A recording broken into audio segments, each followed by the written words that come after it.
Never turn back. That was over 10 years ago, going to daily Mass as a family, every one of us together. And it's something we've embraced along with family evening prayer, frequent confession, a lot of other beautiful practices of the faith, Eucharistic adoration. But it was a process. It did not happen overnight for me. All right, now, bringing you know, a group of up to 14 children to daily Mass, it's not easy because the last 5 minutes before the car leaves, I got to go to the bathroom, change that diaper, and all those little things. I can't find my shoes, and all these things that happen, right? Right, definitely. Yes. And do the kids go with you to Mass? Yes, yes. And the solution to that, by the way, is to plan to leave 15 minutes earlier than you need to. Okay. Knowing that there will always be some emergency like you described. Yes. And yeah, as a matter of fact, part of my conversion story as well is I started going to daily Mass by myself, but over a short time I became convicted that if this is the most important thing I could do with my life, with my time, how can I justify leaving my children behind? Of course, I invited Kathleen. I couldn't make her go, but I could at least really make the kids start going. Right. And then they learn to love it. As a matter of fact, now and for many years, that's the expectation. It's Did like, they object at first? They were too young to object, and that's another thing we like to emphasize is that, you know, it's so much easier to start your children and form your children in the Catholic faith and going to Mass when they're little. It's much harder, I'm sure, later when they're teenagers then you'll get the objections. But our children have been raised in this way of life, and as a matter of fact, the other day I was too sick to go to Mass, and my little ones were like, "Mom, aren't we going to Mass today?" It was the first time in their lives, literally, that they hadn't gone to Mass. So it was unusual not to go to Mass. And it's just the way we live.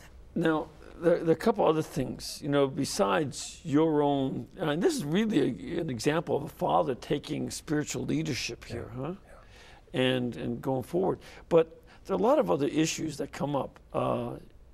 They all eat every day, right? You know, you can afford to feed them. Yes. Yeah, that's no small issue, is it? No. No, that keeps you right on the edge. And what about the house chores? Do you have to do it all?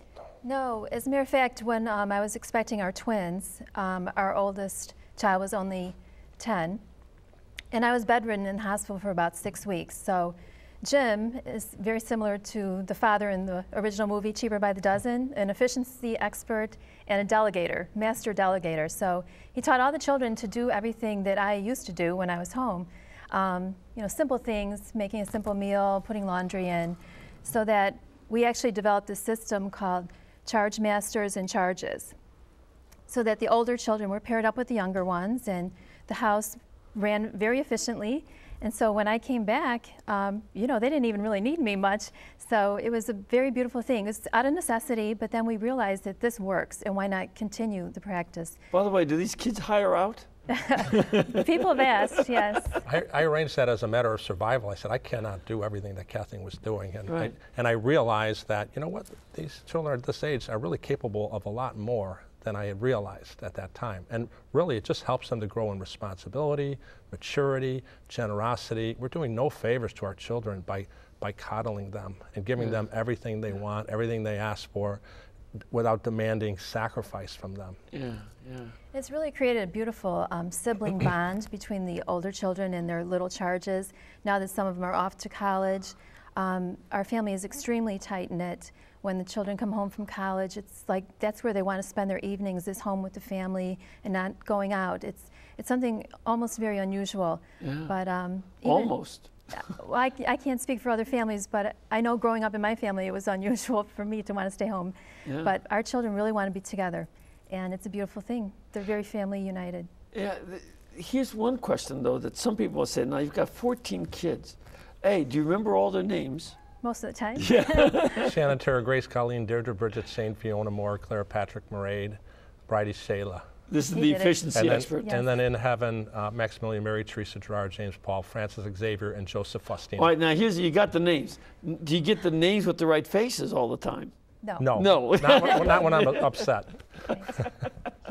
But one of the things that I bring that up for is that some people would be afraid that you know, kids get lost in the crowd.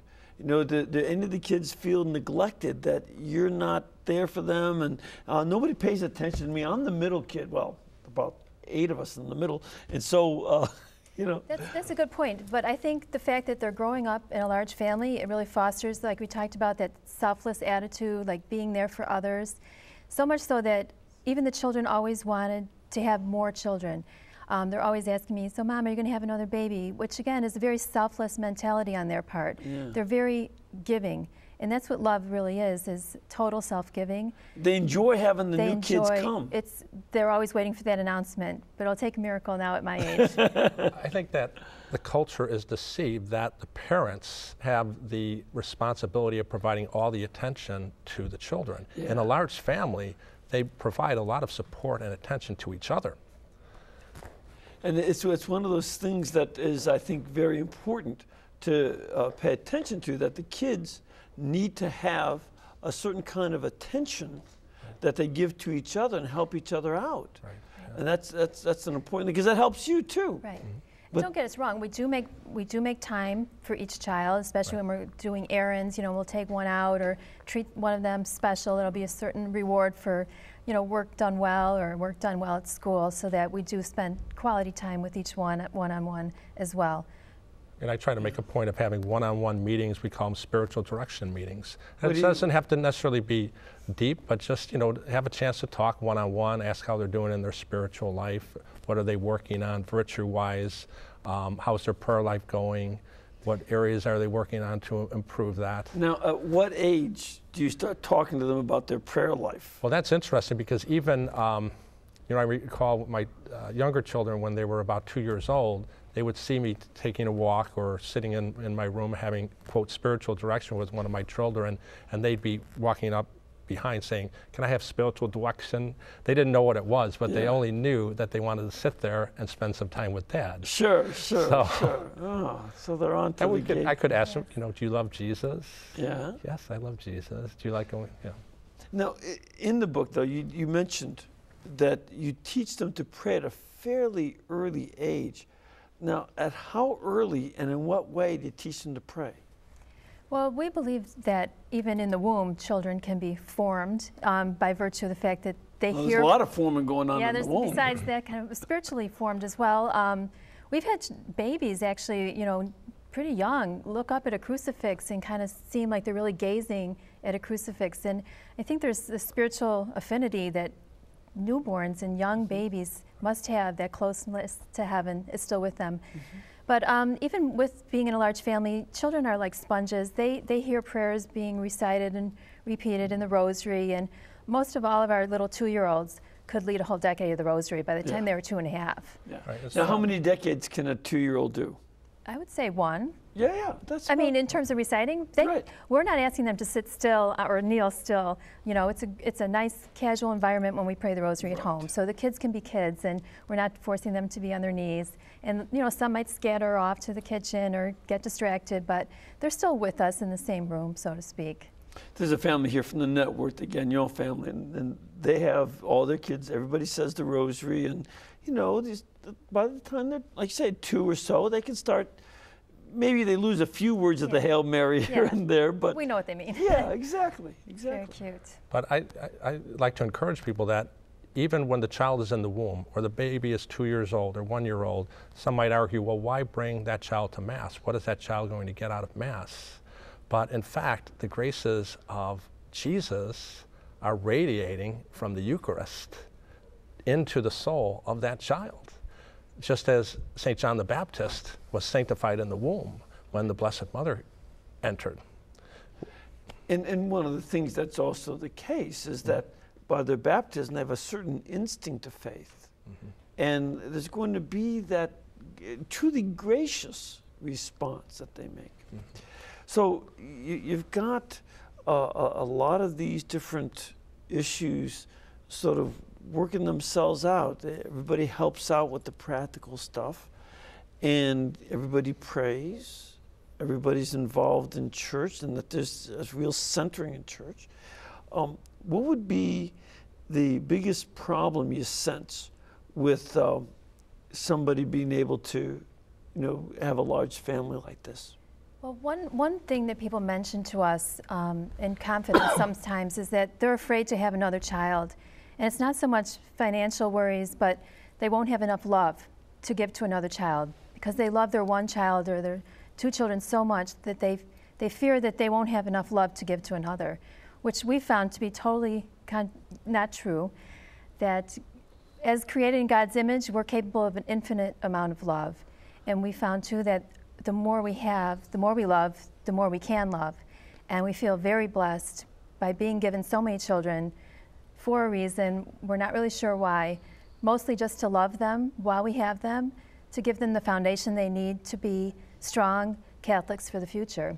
Mm-hmm. And I believe that there's often a fear-driven reason for not having another child, or sometimes putting something inferior above something superior, like God's will, like the value of a human life.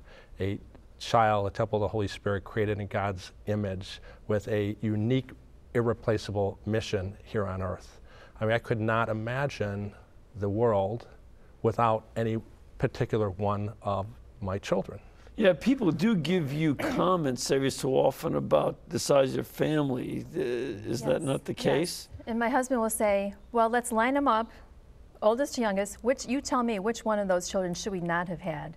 They're all beautiful where should we have stopped? Children. Right. You tell us where we should have stopped. Because everyone from there down would not be in existence. I think St. Catherine of Siena came from a family of 24. I think so. And can you imagine if her mom and dad had said, because she was toward the end, said she was a twin. He said, what if her mom and dad said, honey, why don't we stop at 20? Well, we would have missed one of the doctors of the church. Yes. Right. You just don't know who you're going to get. And to reflect on, even the end of our lives, we're going to be surrounded by our treasures, whatever we made those to be. Yeah. And God willing, our treasures are not going to be things, money, houses, power, good name, or even health, because health is eventually going to go. That we're sure of that.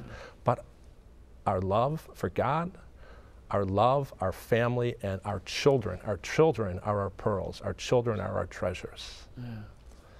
Well, it's as a matter of fact, you can be like Abraham and Sarah and be able to look back on a whole tribe. If all these kids start having kids, you'll have at least some of them.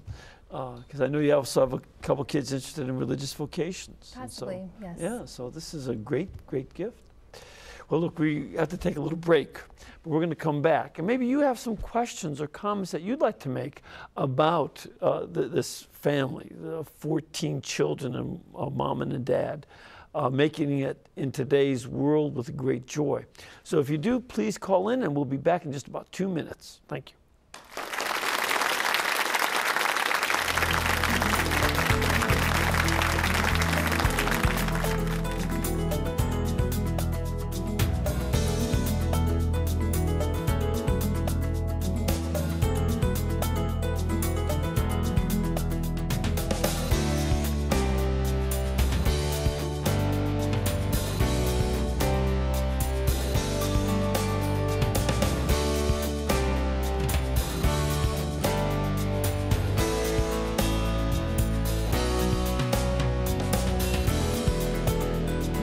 Join Father Mitch next time when he talks with Joe and Babby Lou Tail and Ricky and Irma Cuenca about Couples for Christ International.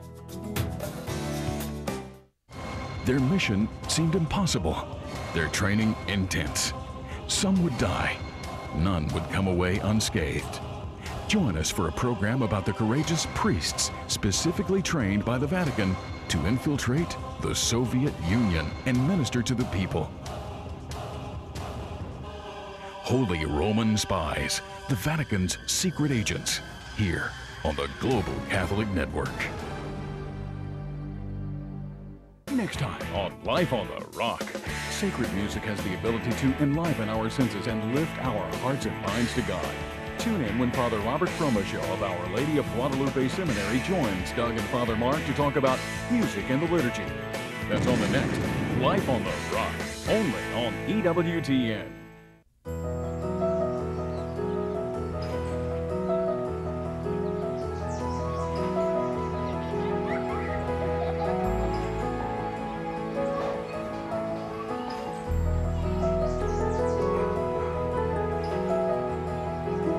To all those who give birth to, homes to, or just give thought to people adopted as infants, thanks for considering adoption. The Holy Father's monthly prayer intention for the month of November is that all the men and women in the world, especially those who have responsibilities in the field of politics and economics,